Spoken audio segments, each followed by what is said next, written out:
Alam niyo ba guys, na surprise pala ni Janine Gutierrez ang travel nila sa Africa para doon i-celebrate ang birthday ni Jericho, ang kanyang baba. Ayon kasi sa post, Gutierrez arranged a surprise trip for Rosales which he posted about on social media, thanking her for being sneaky.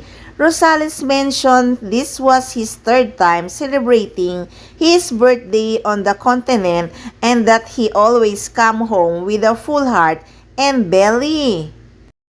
Kaya naman nakapost na nga sa social media ang mga naging kaganapan sa birthday celebration ni Jericho Rosales sa Africa at nag-enjoy sila kasama nga ang mga African. Napaiyak pa nga ang aktor sa mga naging preparation ng mga African sa kanyang birthday celebration. I'll never forget this. You guys are gonna keep me coming back. You're making me cry.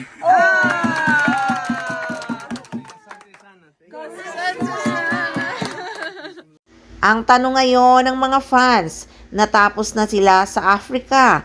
Tumuloy nga bang Econin sa Spain? At yun ay surprise gift din ni Jericho Rosales sa actress at para doon na rin mag-advance celebrate ang birthday ni Janine Gutierrez. Naku guys, yes na yes yan. Hindi sila magti-13 hours layover sa Istanbul kung wala pa silang ibang destination. Sure yan, gift din ni Jericho Rosales kay Janine ang travel sa Spain.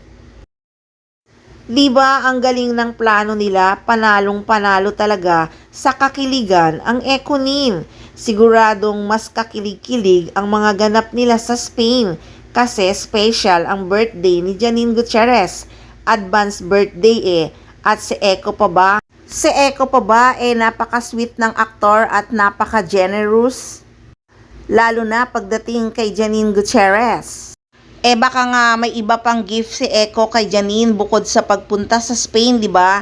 Naiisip ko lang talaga na may ibang gift pa talaga na material na bagay si Eco kay Janine Gutierrez. Hindi pwedeng wala yan, di ba guys?